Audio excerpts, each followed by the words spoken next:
I'd like to begin. In December of 2018, Samsung executives were on stage in Beijing to unveil their latest smartphone, and also to announce a partnership with one of the world's hottest and most exclusive fashion brands. Supreme. But here's the thing. These men aren't executives of the original iconic Supreme brand. This parka isn't from that Supreme. And most importantly, the US-based Supreme had absolutely no intention of collaborating with the tech giant. Turns out, this Supreme is part of a network of companies imitating the original brand in countries all over the world. And what might be even stranger, everything they were doing is seemingly legal. We're live on one of the hippest streets in town. These young people, mainly men, are called hype beasts.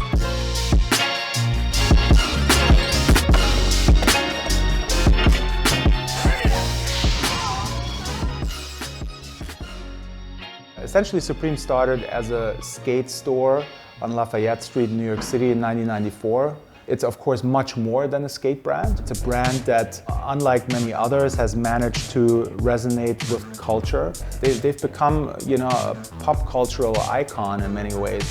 What started out as simple white t-shirts and skateboard decks has grown to include Supreme jackets, backpacks, teddy bears, dog bowls, Christmas ornaments, Band-Aids, chopsticks, New York City subway cars, cough drops, fire extinguishers, crowbars, and Hot Wheels. There were even Supreme bricks.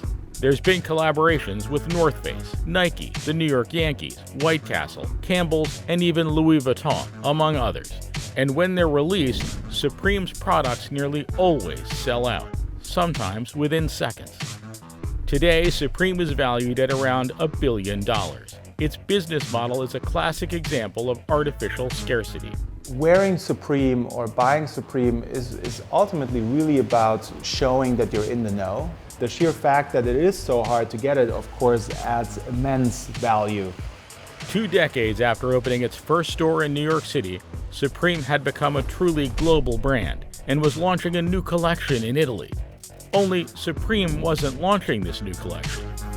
Another company was. At the first stage, counterfeits and knockoffs are, of course, a sign of success. And then I guess, it becomes a slippery slope, how big that knockoff market becomes. In November of 2015, a British limited company named International Brand Firm was founded by a Michele Di Piero, who started registering and licensing the Supreme trademark in Europe. After success in Italy, Supreme Italia was born. The clothing looks like Supreme styles, but with larger logos, often cheaper prices, and is in seemingly abundant supply. They see a Supreme logo hoodie on somebody on Instagram and that's what they want. They don't care what's the story behind this brand, where does it come from, is it real, is it not? And suddenly the shop close to where they live actually carries that product.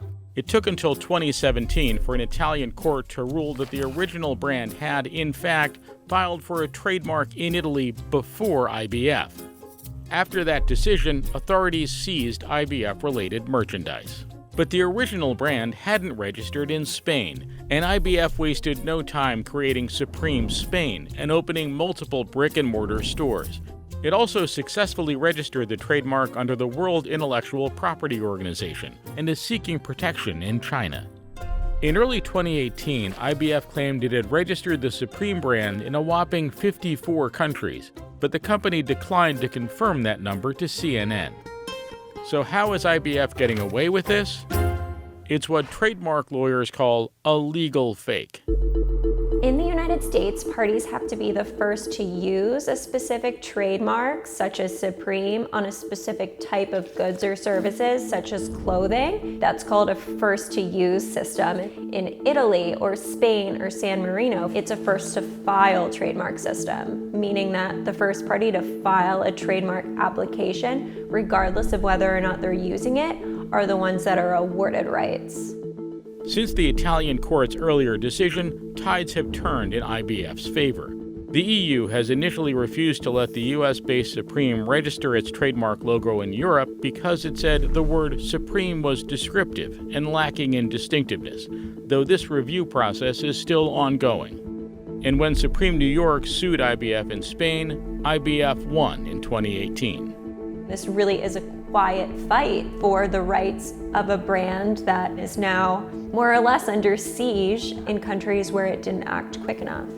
Our claim is that Supreme, by Chapter 4, wasn't a trademark in Italy, is not a trademark in Italy. And this is the reason why we cannot really say, in our opinion, that there is a copy here. The items are totally different, and the design of the items is totally different. But the original company calls Supreme Italia a counterfeit. When we're looking at a heavily counterfeited brand, some of the loss, it's intangible. It serves to chip away at the uniqueness or the appeal or the reputation of the brand. While it was once okay to just police the market where you were immediately operating, nowadays, because of the truly global nature of digital media and e-commerce, it's just a much more complex issue than it ever was in the past.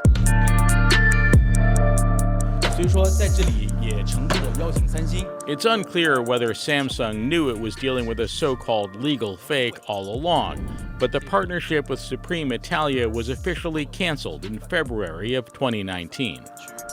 Regardless, IBF licensed websites are live and stores continue to operate in several countries. The battlefield for brands in today's global economy is just that, global. And if the rules don't change, the quickest copycats might come out on top.